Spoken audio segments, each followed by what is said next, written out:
Assalamualaikum warahmatullahi wabarakatuh, dan salam sejahtera untuk kita semua. Bagi setiap pesepeda, apakah ia pesepeda berpengalaman ataukah baru saja memulai bersepeda, kita mungkin pernah menghadapi ketakutan, kekhawatiran, atau kecemasan dalam beberapa hal. Rasa takut, cemas, dan khawatir tersebut kadang-kadang muncul mendadak, tergantung pada kondisi lingkungannya. Tetapi kadang-kadang bisa juga disebabkan ada masalah khusus yang membuat pesepeda tidak memiliki kepercayaan penuh pada sepedanya. Tetapi ketakutan, kecemasan, dan kekhawatiran tersebut tidak harus membuat kita kecewa. Kali ini kita akan membahas ketakutan bersepeda yang lebih umum dan cara menaklukkannya, baik itu bersepeda kota, mengatasi tanjakan terjal, atau balapan.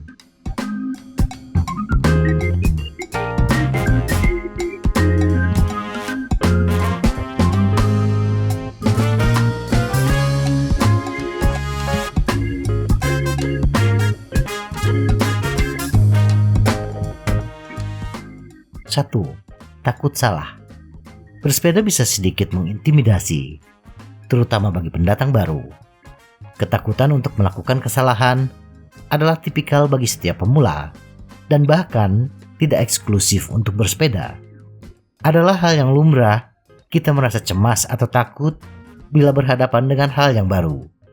Dalam hal bersepeda, bayang-bayang cedera atau peristiwa pesepeda terkena serangan jantung ketika bersepeda selalu menghantui pesepeda baru.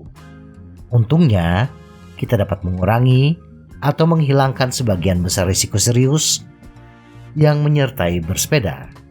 Dengan melatih kemampuan kita dan mengetahui apa yang kita lakukan dengan sepeda, kita dapat menghindari sebagian besar potensi bahaya yang ditimbulkan dalam aktivitas bersepeda kita. Seperti kata pepatah, latihan membuat kita menjadi sempurna, dan bersepeda tidak terkecuali. Di luar itu, kita bahkan tidak perlu mengincar kesempurnaan. Hanya dengan meluangkan waktu dan upaya untuk mengasah keterampilan kita dan mendapatkan pengalaman akan sangat membantu untuk mengurangi semua jenis ketakutan, keraguan, dan ketidakamanan. Atau dalam pepatah Sunda, jika racak ninggang batu, laun-laun jadi legok. Air menetes di batu, lama-lama batu pun akan menjadi cekung. Seberapa beratnya tantangan, bila kita jalani dengan kesabaran, memulai sedikit demi sedikit, dan berjalan dengan konsisten, semuanya akan terkalahkan. Salah satu saran terbaik untuk setiap pesepeda pemula adalah menemukan seseorang untuk membantu. Jauh lebih mudah untuk tumbuh dan berkembang dengan seorang mentor, untuk menunjukkan seluk-beluknya dan memberikan dukungan. 2. Menerjang turunan. Mengembangkan keterampilan kita akan memudahkan kita menghadapi ketakutan paling umum yang terkait dengan bersepeda, seperti takut menabrak dan takut turun dengan cepat. Kedua hal ini biasanya dikaitkan dengan rasa takut akan cedera. Jadi dengan mengasah kemampuan kita akan menjadi lebih percaya diri, dan kecil kemungkinannya untuk melukai diri sendiri dengan melakukan kesalahan. Gagasan utama di sini adalah untuk tidak terburu-buru. Jangan langsung memulai di bukit besar dengan turunan yang curam dan panjang. Sebaliknya, akan lebih baik jika kita perlahan-lahan naik ke tempat yang lebih sulit untuk dikendarai. Juga, pastikan kita memiliki peralatan yang tepat. Helm sepeda mengurangi risiko cedera kepala hingga 60%. Jadi hanya dengan memiliki perlengkapan ini, kita lebih aman jika terjadi kecelakaan yang tidak diinginkan. Dengan latihan yang terus-menerus, sedikit demi sedikit, kita akan dapat membangun keterampilan kita dengan aman dari waktu ke waktu. Dan pada akhirnya, dapat menghadapi bukit yang serius dan tantangan lainnya. Ingatlah bahwa tidak ada yang terjadi dalam semalam. Kita harus fokus pada disiplin dan pastikan untuk banyak berlatih. 3. Tersesat di jalan. Seiring dengan mengembangkan keterampilan kita, kita juga harus tahu apa yang kita hadapi saat bersepeda. Salah satu area paling penting yang perlu kita persiapkan adalah saat bersepeda di jalan setapak. Untuk itu, kita perlu mengembangkan rencana. Mengembangkan rencana melibatkan beberapa aspek yang berbeda. Salah satunya menganalisis rute, jalan setapak, atau kondisi medan yang akan kita lalui. Mencari informasi secara online dapat menjadi cara yang terbaik untuk mengetahui apa yang diharapkan. Ada baiknya juga untuk melihat area tersebut di Google Maps atau memeriksanya secara langsung sebelum kita merasakan tempat tersebut. Kita dapat mengamati seperti apa medannya dan mencatat tanjakan atau rintangan lain yang mungkin kita temui. Dengan menghindari kejutan yang tidak menyenangkan, kita dapat menghindari banyak stres dan kekhawatiran yang tidak perlu. Pada hari perjalanan, lengkapi perbekalan kita dengan peta area.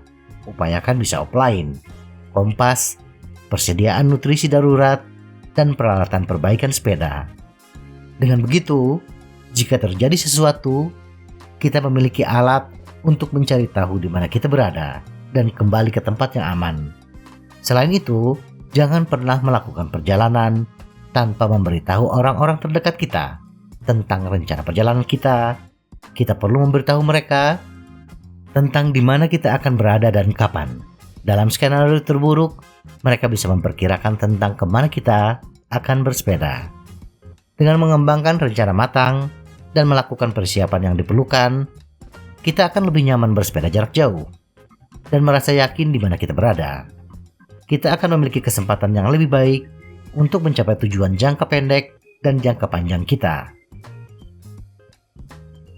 4. Bersepeda di lalu lintas. Kebutuhan setiap orang akan berbeda di sini. Misalnya, bersepeda kota di banyak tempat menjadi lebih aman berkat adanya jalur sepeda di kota-kota tertentu.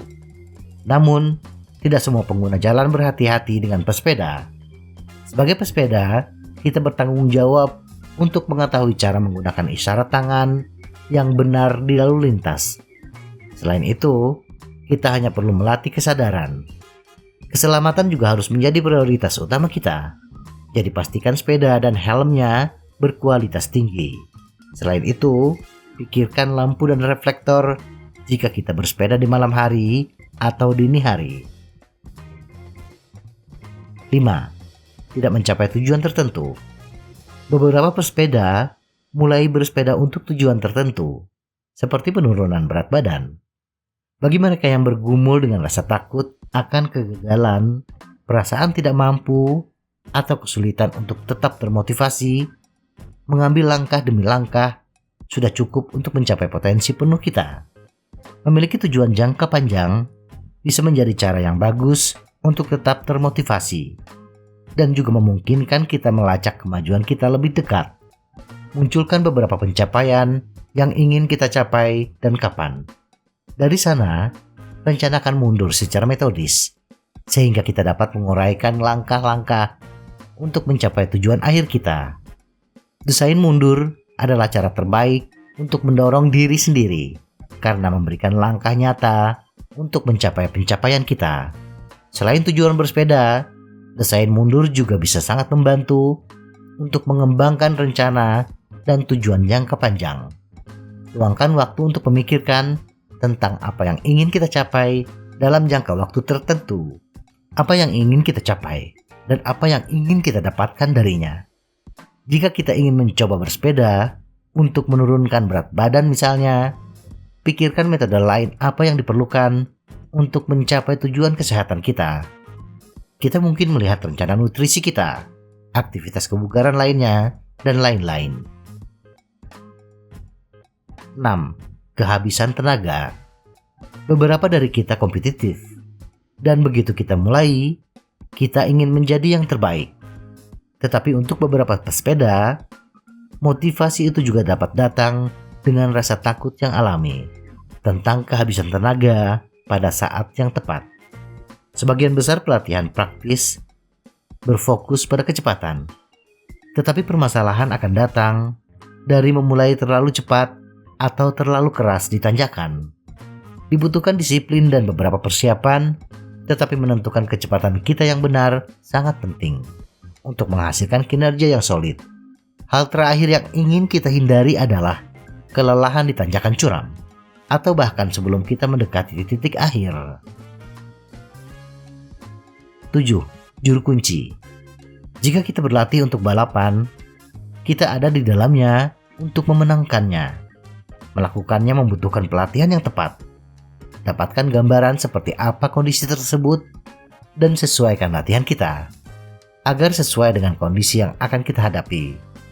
Riset pra-perlombaan ini akan menentukan apakah kita perlu fokus pada jalur lurus, jarak, tanjakan, dan tantangan lainnya. Juga, atur diri kita dengan peralatan yang tepat. Ini akan memberi kita lebih percaya diri dan pengalaman yang lebih menyenangkan. Untuk beberapa pesepeda, faktor-faktor ini dapat membantu mengatasi ketakutan atau keraguan apapun. Terakhir, seperti tips sebelumnya, pastikan kita memiliki tujuan spesifik, ketahui kapan kita ingin mencapainya, dan rencanakan cara mencapai tujuan tersebut dengan langkah-langkah yang lebih kecil dan dapat ditindaklanjuti. Baik itu menyelesaikan pendakian menanjak dalam jangka waktu tertentu atau menempuh jarak tertentu dalam jangka waktu tertentu. Kita dapat melakukannya.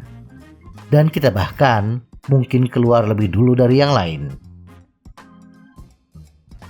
Kesimpulan, kita semua memiliki keraguan, ketakutan, dan kekhawatiran. Tetapi mengatasinya akan membawa kebahagiaan dan kepuasan jangka panjang. Memang ada beberapa tantangan yang menyertai bersepeda, tetapi menaklukkannya tidak harus menjadi hal yang sulit. Menaklukkan rasa takut kita sendiri merupakan pencapaian yang luar biasa dan membuat bersepeda menjadi pengalaman yang menyenangkan dan bermanfaat. Dengan tips ini, kita bisa mengalahkan segala macam ketakutan bersepeda. Apakah kita seorang pemula yang mencoba mencapai penurunan berat badan atau pelatihan profesional untuk acara besar, kita dapat mencapai tujuan apapun yang kita pikirkan. Persiapkan dan latih saja, dan kita akan menemukan bahwa kepercayaan diri dan kesiapan akan menghilangkan ketakutan itu. Semoga informasi ini bermanfaat. Tetap sehat. Salam goes.